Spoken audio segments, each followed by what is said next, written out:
Full disclaimer ఇచ్చేస్తున్నా, నాకు first movie అంతగా నచ్చలేదు. సో ఇందులో నేను చెప్పబోయేది నా ఒపీనియన్స్ మాత్రమే. అండ్ మొన్న ప్రీ రిలీజ్ ఈవెంట్ లో రామ్ పోతినేని గారు మాట్లాడుతూ ఒక విషయం చెప్పారు, నాకు చాలా వ్యాలిడ్ అనిపించింది. ఒక ఇండివిజువల్ గా నీకు సినిమా నచ్చితే నీకు నచ్చిందని చెప్పాలి. నీ ఒపీనియన్ ని ఇంకొకరు వ్యాలిడేట్ చేయాల్సిన అవసరం లేదు. So if you like it you like it, if you don't like it you don't like it. చాలా ఫేర్ ఎనఫ్ పాయింట్ అది. సో నేను చెప్తున్నా కదా, ఫస్ట్ పార్ట్ నాకు నచ్చకపోవడం వల్ల, ప్లస్ ఈ ట్రైలర్ కూడా అంత గొప్పగా లేకపోవడం వల్ల, అండ్ లైగర్ కూడా చూసాం కదా పూరి జగన్నాథ్ గారిది, వెరీ బిగ్ డిసప్పాయింట్మెంట్ అవ్వడం వల్ల నా ఎక్స్పెక్టేషన్స్ ఆల్రెడీ డబుల్ స్మార్ట్ కి పాతాళ లోకంలో ఉన్నాయి. అండ్ అంత మినిమల్ ఎక్స్పెక్టేషన్స్, అంత నెగిటివ్ ఎక్స్పెక్టేషన్స్ తో వెళ్ళి చూసినప్పుడు అనుకున్నంత బ్యాడ్ గా లేదనిపించింది. మరి అది కాంప్లిమెంటా లేకపోతే క్రిటిసిజమా లేకపోతే అప్రిసియేషన్ అనేది మీరు డిసైడ్ చేసుకోండి. నేను చూసినప్పుడు అయితే ఓకే రా బాబు, మరీ అనుకున్నంత బ్యాడ్ గా లేదు, అలా అని చెప్పి గుడ్ గా ఉందని కూడా చెప్పలేను. అక్కడక్కడక్కడ ఈ పూరి యాగ్మార్క్ టచెస్ ఉంటాయి కదా, అక్కడక్కడక్కడ స్పార్స్ గా చాలా తక్కువగా కనిపిస్తూ ఉంటాయి. It's not enough, but light గా ఆ పూరి టచ్ కనిపిస్తుంది. నాకు ఈ ఐడియా ఆబ్వియస్లీ ఫస్ట్ పార్ట్ లో తీసుకున్నదే, ప్రతి మచ్ అదే టెంప్లెట్ ని రిపీట్ చేశారు.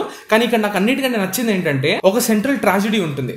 ఆ ట్రాజెడీకి కారకుడు, ఆ ట్రాజెడీ వల్ల బాధితుడు, వీళ్ళిద్దరి పర్స్పెక్టివ్స్ ఒకటే అయితే ఎట్లా ఉంటది. సో దాంతో ఒక చిన్న ప్లే ఉంటది, అది నాకు ఇంట్రెస్టింగ్ అనిపించింది. పూరి జగన్నాథ్ గారు అంటే ఆ హీరో విలన్ కాన్ఫ్రంటేషన్స్ ఉంటాయి కదా, ఇందులో దానికి ఒక డిఫరెంట్ టచ్ ఉంటుంది దీనికి. కానీ ట్రీట్మెంట్, స్టేజింగ్, దాని నుంచి వచ్చే యాక్షన్ బ్లాక్స్, దాని నుంచి వచ్చే ఈ డైలాగులు మిగిలిన అన్ని కూడా చాలా బేసిక్ గానే ఉంటాయి. ఎక్కడ సర్ప్రైజ్ చేయదు మనల్ని పెద్దగా.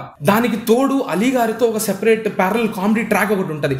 అసలు కామెడీ ట్రాక్స్ అనేవే ఎగ్జిస్టెన్స్ లో లేవు, పూరి గారు ఒక్కరు ఇంకా ఫాలో అవుతున్నారు. ఐమ్ టెలింగ్ యూ అండి, చాలా నీచంగా ఉంది అది. దీన్ని కామెడీ అని అనుకున్నారా అనేదే నాకు చాలా డిస్టర్బింగ్ గా ఉంది. అంటే ప్రపంచంతో కనెక్షన్ లేని ఒక ట్రైబ్ నుంచి వచ్చిన ఒక వ్యక్తి ఈ నార్మల్ సిటీలో కలిసిపోయి అతను చేసే పనులన్నీ ఉంటాయి కదా, అది కామెడీగా ఎలా వర్కౌట్ అవుతుంది, అది కామెడీగా ప్రజెంట్ చేస్తామని ఎలా అనుకున్నారో. కానీ ఇది కామెడీ అని మీరు అనుకుంటే మాత్రం I'm sorry but I might judge you. అంటే మూవీలో ఇస్మార్ట్ శంకర్ అనే క్యారెక్టర్ ఎలా ఉంటాడో మనకి తెలుసు. అలాంటి వాడు రియల్ లైఫ్ లో ఉండడు, ఉంటే క్యాన్సిల్ అయిపోతాడు. ఇప్పుడు క్యారెక్టర్ కి ఒక తప్పు పర్స్పెక్టివ్ ఉండడం okay, he's not a right guy, he's doing a lot of immoral things, he's not cultured. కానీ సినిమా తన పర్స్పెక్టివ్ ని రిఫ్లెక్ట్ చేయాల్సిన అవసరం లేదు. ఫర్ ఎగ్జాంపుల్, తను ఒక అమ్మాయిని తప్పుగా చూస్తున్నాడు అనుకోండి, తను చూడొచ్చు, వాడు ఎదవ కాబట్టి. కానీ వాడేం చూస్తున్నాడో కెమెరాలో పెట్టి చూపించాల్సిన అవసరం లేదు.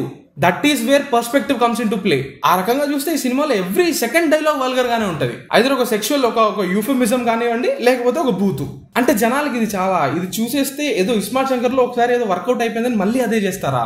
అండ్ సర్ప్రైజింగ్లీ థియేటర్ లో వాటికి రెస్పాన్స్ వస్తున్నాయి. So I really want be surprised if this film becomes a hit, because మా థియేటర్ లో అరుస్తూనే ఉన్నారు ఆ డైలాగ్స్ వచ్చినప్పుడు అంతా. బట్ అది చాలా లో ఎఫర్ట్ రైటింగ్ అండి. పూరి గారు gave us some iconic heroes and iconic mass films. ఆయన ఇలాంటి లో హ్యాంగింగ్ ఫ్రూట్స్ కి రీచ్ అవ్వడం నాకు చాలా డిసప్పాయింటింగ్ గా ఉంది. మీరు అనొచ్చు, మరి అప్పుడు వచ్చిన పూరి ఫిల్మ్స్ లో కూడా ఈ మిసాజినీ, ఈ పర్స్పెక్టివ్ అన్ని ఉన్నాయి కదా అని. అప్పుడు నాకు తెలియదు, ఇప్పుడు ఐఎమ్ ఇన్ఫార్మ్డ్ ఎనఫ్. టైమ్స్ మారుతున్నాయి, ఫిల్మ్ మేకర్స్ కూడా మారాలి. నేను మిస్టర్ బచ్చన్ రివ్యూలో కూడా చెప్పింది అదే. మిస్టర్ బచ్చన్ లో కూడా ఈ ప్రాబ్లమ్స్ కనిపించినాయి నాకు, ఫ్యాట్ షేమింగ్ జోక్స్ ఇవన్నీ ఉన్నాయి దాంట్లో కూడా.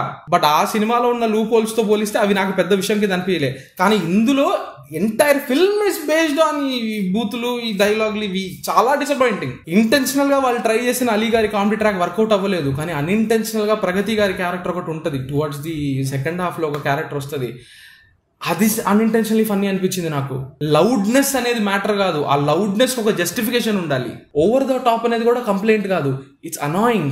సో నాకు ఇస్మార్ట్ శంకర్ 1 లో ఉన్న ప్రాబ్లమ్సే లిటరలీ డబుల్ ఇస్మార్ట్ లో కూడా ఉన్నాయి. అండ్ యాక్షన్ సీక్వెన్సెస్ లో ఖచ్చితంగా ఎఫర్ట్ కనిపిస్తుంది, సినిమాటోగ్రఫీ డీసెంట్ గా ఉంది. పాలిటిక్స్ కూడా ట్రై చేశారు పూరి గారు కొంచెం, నార్త్ ఇండియా సౌత్ ఇండియా అని చెప్పి. అది ఎంత ర్యాండమ్ గా ఉంటుందంటే, ఒక సీన్ లో ఈ రా టీమ్ ఉంటారు కదా షియాజీ షిండే వాళ్ళందరూ ఈ నార్త్ ఇండియా సౌత్ ఇండియా ఆ పాలిటిక్స్, ఈ థియరీ, అది కాన్స్పిరసీ డీబగ్ చేయడానికి ట్రై చేస్తుంటారు. నెక్స్ట్ సీన్ లో అలీ గారు వెంటబడుతుంటారు, ర్యాండమ్. ఐ డోంట్ నో, నేనైతే చెప్తున్నా కదా, నేను డిసప్పాయింట్ అయ్యానా లేకపోతే సర్ప్రైజ్ అయ్యానా నేను చెప్పలేకపోతున్నా, because I had zero expectations. Mani Sharma గారి మ్యూజిక్ బాగుంది, ఎనర్జీని నింపుతుంది. అండ్ రామ్ ఈజ్ ఆల్సో, ఏమో నాకు ఫస్ట్ టైం చూసినప్పుడు ఫస్ట్ మూవీలో చాలా ఓవర్ ద టాప్, చాలా అనాయింగ్ అనిపించింది. మేబీ అది నేను చూసి అలవాటు అయిపోయింది కాబట్టి I found him watchable in this film. He was very fun. Yeah, but that's it. I don't have much to say. That's it from this video. Do subscribe to Galatta Telugu for more reviews and interviews. Thank you.